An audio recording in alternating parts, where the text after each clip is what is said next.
আপোনালোকে খুব ডিসিপ্লিন কৰি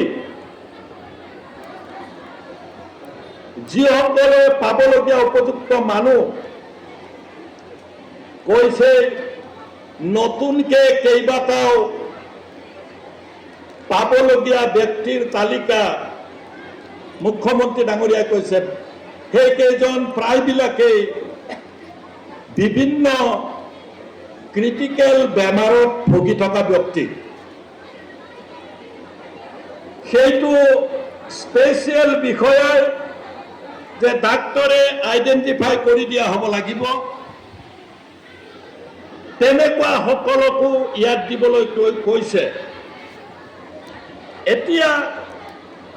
আপোনালোকৰ কাৰণে ভাল খবৰটো হৈছে যিবিলাকৰ ৰেচন কাৰ্ড নাই 4 লাখ টকা বছৰত যাৰ income 4 lakh টকাতকে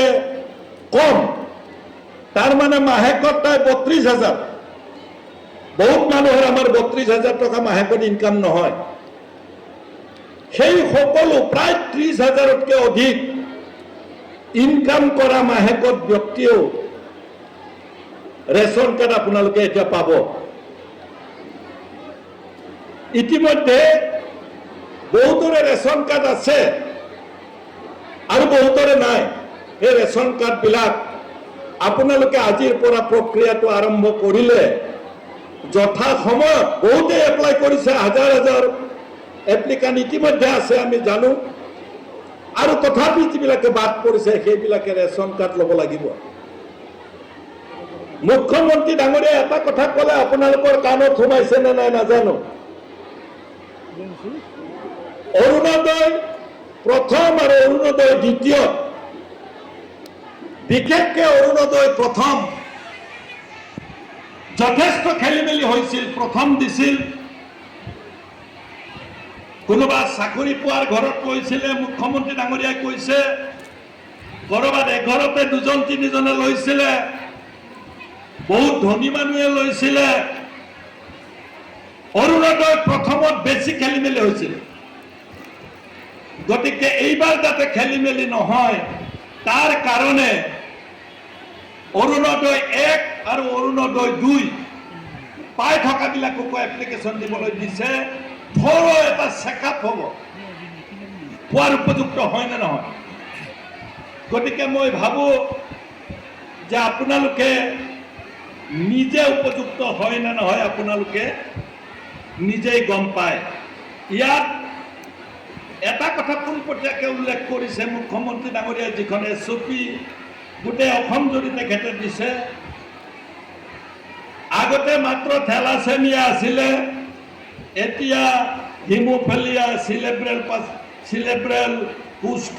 autism spectrum disorder এইবিলাকো ইনক্লুড কৰিছে বেমাৰ গতিকে তেওঁলোকো পাব ইয়াৰ উপৰি যি 4টা ক্ৰাইটেৰিয়া আগৰ পৰা আছিল তাৰো 2টা ক্ৰাইটেৰিয়া বৃদ্ধি কৰিছে সহজ কৰি দিছে মুখ্যমন্ত্ৰী ডাঙৰীয়াই মাননীয় আইসকল ইয়াত উপস্থিত থকা মুখ্যমন্ত্ৰীয়ে যিকেইটা কথা কৈছে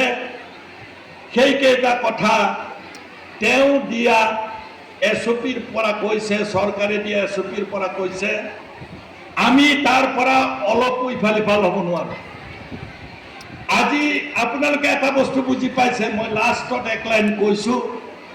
সেইটো হৈছে যিসকল দুখীয়া মহিলা আছে যিসকল ৰোগী আছে যিসকল বিধৱা আছে যিসকল 45 বছৰকৈ বিয়া নোহোৱা ছোৱালী আছে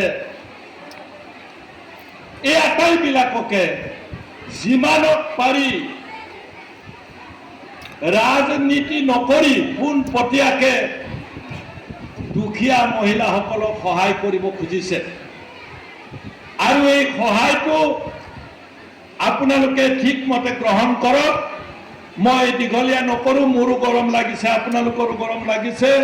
মই ইয়াৰ MLA হিচাপে মাননীয় মুখ্যমন্ত্ৰী হিমন্ত বিশ্ব শৰ্মাৰ মহিলা সবলীকৰণৰ আন এটা শক্তিশালী পদক্ষেপক আদৰণি জনাই আপোনালোকক আটাইকে মুখ নহয় মুখ্যমন্ত্ৰী ডাঙৰীয়াৰ হৈ এটা ডাঙৰকে চাপৰি বজাই দিয়ক চবে। মুখ্যমন্ত্ৰীক জনালে আমি সকলোবিলাক পাম। ধন্যবাদ।